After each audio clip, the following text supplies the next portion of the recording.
ચાલો આપણે શાંતિ કાકા તમારું બંધ કરી દેજો, નથી મારાથી બંધ થતું. Guys, can you shut him off?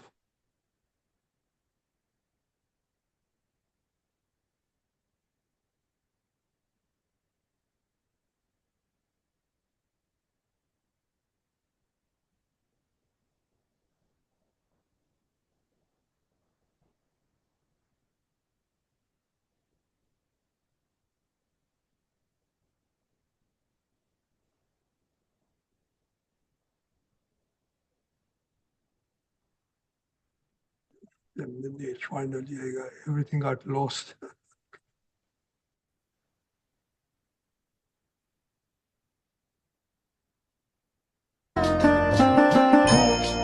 બીજાના દોષ જોવાથી વધે છે વેર યજંપે, ઘટે છે સ્નેહને સંબંધ મળે છે ક્લેશ હૃદય કંપે. બીજાના દોષ જોવાથી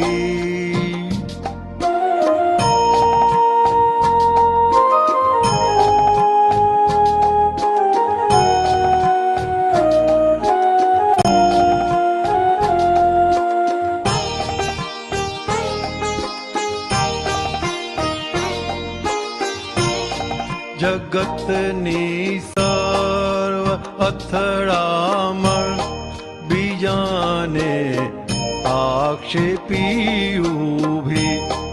જો ઢૂંઢે કોઈ ખુદની ભૂલ તો શાંતિ વિશ્વે તૂર્ત યોગી. બીજાના દોષ જોવાથી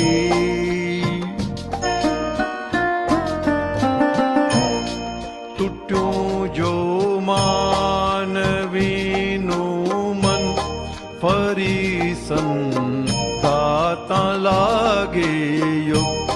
ત્યાં સુધી જીવ તો નથી, દેહ જીવે છે આંતરિક ભૂલચૂક.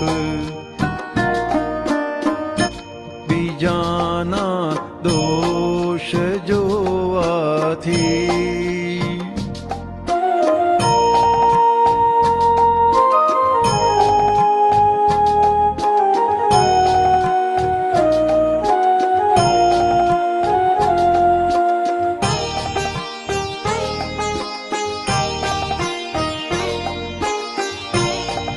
જગત દોષિત છે જ નહીં, ઉદય કર મોનો સઘળો નાશ. ગલન વખતે નિહાળી લે, ભરેલા પૂરણે કર્યો તો સ્વાદ. બીજાના દોષ જોવાથી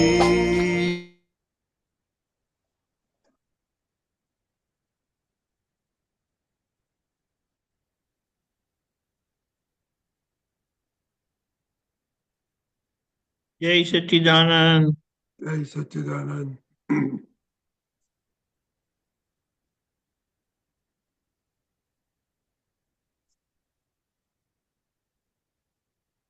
હવે આપણે છે ને આ બીજાના દોષ જોવાની વાત કરી, પણ આમાં જે એનું આખું કેન્દ્ર જે છે તે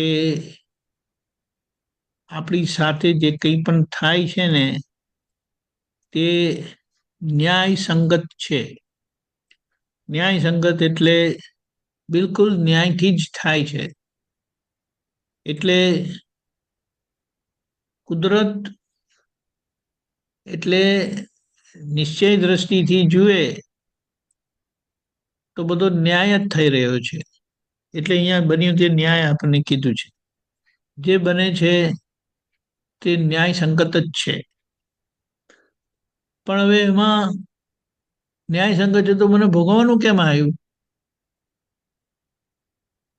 ભોગવવાનું આવ્યું કેમ? તો કે આગળ જે અવળો પ્રયોગ આ પૂતગલ પર થયો હતો, જેના કારણે આ પૂતગલ ઊભું થયું કર્મફળ સ્વરૂપી હમણાં. કયું કર્મ? તો કે જે અવળો રાગ દ્વેષનો પ્રયોગ થયેલો તે હવે આ પૂતગલ ઊભું થયું. જે પ્રયોગીએ આ પ્રયોગ કરેલો અજ્ઞાન પ્રયોગ તે તો ગયા. આ ઓરીના નારિયેળને શ્રીફળને આ શ્રીફળને વહેતું મૂકીને એ ગયા, અને આ શ્રીફળ હવે ભોગવટો કરાવે છે. તો કે આ ભોગવટો કરાવે છે તો કે કોની ભૂલ? તો કે બન્યું તે તો ન્યાય સંગત જ થયું, કુદરતી જ બન્યું, પણ ભોગવટો કેમ આવ્યો? તો કે આગળ જે પ્રયોગ થયેલો ને તે કુદરતમાં ગયો હતો, એટલે આજે એનું પરિણામ તમારા પર આવે છે ભોગવટા સ્વરૂપે. પણ હવે જે ભોગવટો આવે છે તેને સમજી લેવાનો છે. સમજી લેવાનો છે એટલે શું? તો કે આ ભોગવટો મારો નથી, હું તો શુદ્ધાત્મા છું. એટલે એ શું ખબર પડે કે આ બધો સામાનો દોષ નથી, સામા તો નિમિત્ત જ છે. પણ જે આ મારા ઉપર પ્રયોગ થયેલો એનો જે આ ઉદય કાળ આવ્યો, એટલે જે કર્મ બંધાયેલું એ ભરેલા અહંકારે કાર્ય કરાવીને એ ભોગવટો કરાવ્યો. એટલે એ ઉદય કર્મનો બધો નાશ છે. તો કે એવા વખતે આપણે જોઈ લેવાનું છે. જોવાનું શું? જોવાનું તો કે આગળ જે અવળો પ્રયોગ થયેલો ને તેનું આ પરિણામ આવ્યું ને આ ભોગવટો આવ્યો. તો કે આજે હવે શું કરવાનું? તો કે એડજસ્ટ થઈ જાઓ. એડજસ્ટ થઈ જવાનું એટલે કોમ્પ્રોમાઇઝ નહીં કરવાનું. એડજસ્ટ થવું એટલે અનુકૂળ થઈ જવું, અને કોમ્પ્રોમાઇઝ કરવું એટલે બાંધછોડ કરવી. આઈ બિલીવ એ જ થતું હશે એનો મિનિંગ. કોમ્પ્રોમાઇઝ કરવાથી સ્પ્રિંગ દબાય, અને અનુકૂળ થવાથી વાતનું સોલ્યુશન આવે. એટલે શું? તો કે અનુકૂળ થયા ને એટલે જે તમે અનુકૂળ ના થાત તો ઉદયનો ધક્કો, કર્મનો ધક્કો એવો હતો કે તમે અથડામણ જ કરત, એટલે આગળની અણસમજણથી અથડામણ જ થાત. પણ આજનો તમારો નિશ્ચય સંભાવ્ય નિકાલ કરવાનો, એડજસ્ટ થવાનો, તો એ તમે એડજસ્ટ થઈ ગયા એટલે અનુકૂળ થઈ ગયા.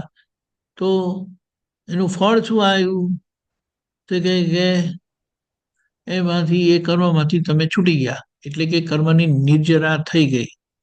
એટલે આખી આ સમજણથી તમે સામાન્ય નિર્દોષ જોયા, અને નિર્દોષ જોઈને આ કર્મનો હવે કેમ કરીને ઉકેલ લાવો, એડજસ્ટમેન્ટ સાથે અનુકૂળ થઈને આ સંભાવ્ય નિકાલમાં સામા જોડે કેવી રીતે આપણે અનુકૂળ થઈએ, એટલે કોઈ પણ જાતના ગમા અણગામાના ધક્કામાં નહીં રહેતા અનુકૂળ થઈને નીકળી જઈએ. અને અનુકૂળ થઈને નીકળી ગયા એટલે પાછું કોઈ નામ દેનાર રહેશે નહીં. એટલે આ રીતે સમજીને આ 5 વાક્યો જે છે, બન્યું તે ન્યાય, ભોગવે તેની ભૂલ, એડજસ્ટ એવરીવેર, અથડામણ ટાળો, અને નિજ દોષ દર્શનથી નિર્દોષ, એટલે નિર્દોષ દ્રષ્ટિની આ રીતે કેળવણી કરતા હે પરિણામે સમાધિ રહેશે. અને એ સમાધિનું ફળ શું?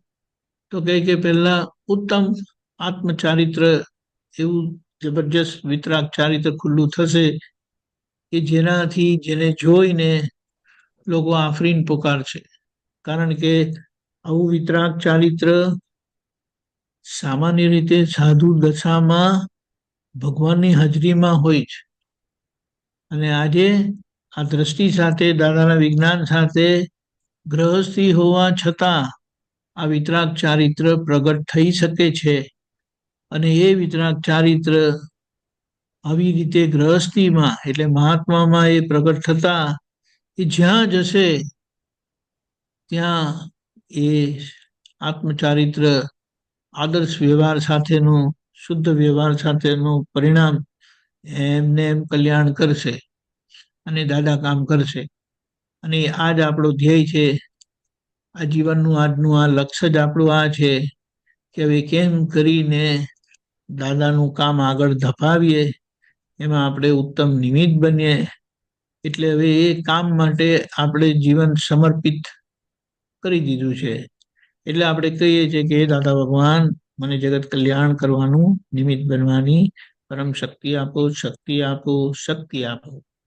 એટલે આ પદને વાગોળતા આ 5 વાક્યોની સમજણથી આપણે બિલકુલ સ્થિર સમાધિગ્રસ્ત થઈ જઈએ, જેનાથી આપણું ઉત્તમ આદર્શ વ્યવહાર થશે અને અંદરથી વિતરાગ ચારિત્ર. વિતરાગ ચારિત્ર એટલે અંદરથી વિતરાગ અને બહારથી આદર્શ વ્યવહાર એટલે બહારથી પ્રેમ સ્વરૂપ કામ થઈ ગયું. દાદા ભગવાન આપણને બધાને સમજણ, જાગૃતિ અને પુરુષાર્થ આપે.